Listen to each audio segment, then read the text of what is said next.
एक बार की बात है, एक संत ठाकुर जी के बहुत बड़े भक्त थे।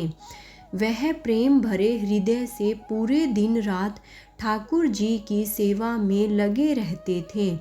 प्रातःकाल उन्हें बड़े प्रेम से उठाना, स्नान आदि करवाकर वह उन्हें अत्यंत प्रेम के साथ अपने हाथों से भोग लगाते और उसके बाद वह उनके भजन कीर्तन में लीन हो जाते और रात्रि में भक्ति और प्रेम से परिपूर्ण हो वह उनको सुलाकर ही स्वयं सोते। यह कार्य उनकी दिनचर्या बन गया था। ऐसा प्रतिदिन करते करते उनका समय कब व्यतीत हो जाता था, उन्हें स्वयं भी इस बात का ज्ञान नहीं था। उन्होंने बिहारी जी की सेवा में ही स्वयं को लीन कर लिया था। इसके अलावा उन्हें और कुछ ज्ञात नहीं था। वह जहाँ भी जाते वहीं ठाकुर जी को अपने संग ले जाते। हर क्षण उन्हें सिर्फ ठाकुर जी का ही ध्यान रहता। वह सिर्फ उनकी ही बात किया करते और ठाकुर जी भी उन संत की सेवा भाव से अति प्रसन्न रहते थे। वो कहते हैं ना कि भगवान को सिर्फ भक्त का प्रेम भरा हृदय चाहिए और कुछ भी नहीं। यह बात इस कहानी से सिद्ध हो जाती है कि भगवान को सिर्फ प्रेम और भक्ति की शक्ति से ही वश में किया जा सकता है।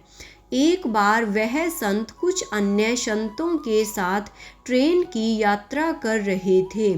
वह संत अपने साथ ठाकुर जी को भी अपनी यात्रा में साथ ले आए और अपनी साथ वाली सीट पर उन्हें विराजमान कर उनको प्रणाम किया।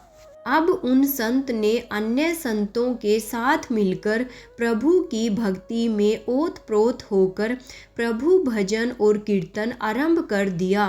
प्रभु भजन और कीर्तन की समाप्ति के पश्चात वह सभी संत प्रभु भक्ति की चर्चा में लीन हो गए और कब उनकी मंजिल आ गई उन्हें पता भी नहीं चला। सभी संत एक साथ ट्रेन से नीचे उतरकर स्टेशन से बाहर आ गए और आश्रम पहुंच गए। आश्रम में पहुंचकर जब उन संत का भोजन का समय हुआ तो उन संत ने सोचा कि ठाकुर जी के भी भोग का समय हो चुका है। बिना ठाकुर जी को भोग लगाए मैं भोजन कैसे ग्रहण कर सकता हूँ। और वह ठाकुर जी को भोग लगाने के लिए भोग की तैयारी करने लगे। किंतु यह क्या, जब वह संत भोग लगाने के लिए ठाकुर जी को अपने बक्से में से निकालने लगे तो ठाकुर जी तो वहाँ पर विराजमान ही नहीं थे। यह दृश्य देखकर संत को बहुत आघात लगा। वह अपने चारों तरफ ठाकुर जी को ढूंढने लगे किंतु ठाकुर जी नहीं मिले। वह संत निराश हो गए।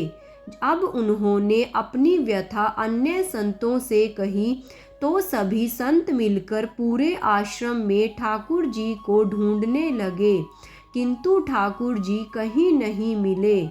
अब वह संत और ज़्यादा निराश होने लगे।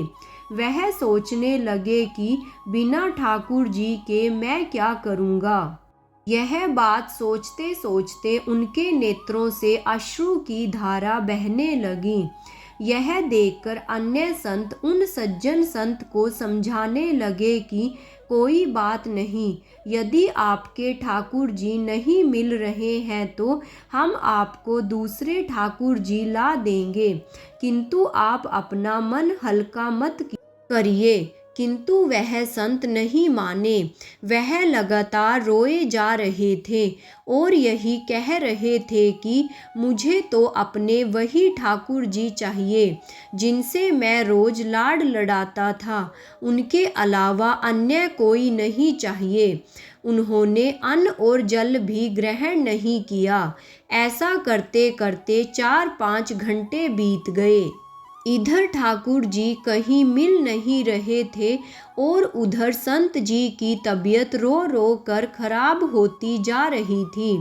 फिर अचानक एकाएक उन्हें याद आया कि आखिरी बार उन्होंने ठाकुर जी को ट्रेन में बिठाया था और प्रभु भक्ति की चर्चा में लीन हो वो कब बगैर ठाकुर जी को लिए ट्रेन से उतर आश्रम पहुंच गए, उन्हें पता ही नहीं चला। यह बात सुनते ही समस्त संतों ने उस सज्जन संत से कहा कि अब तो 4-5 घंटे बीत गए, वह ट्रेन बहुत दूर चली गई होगी।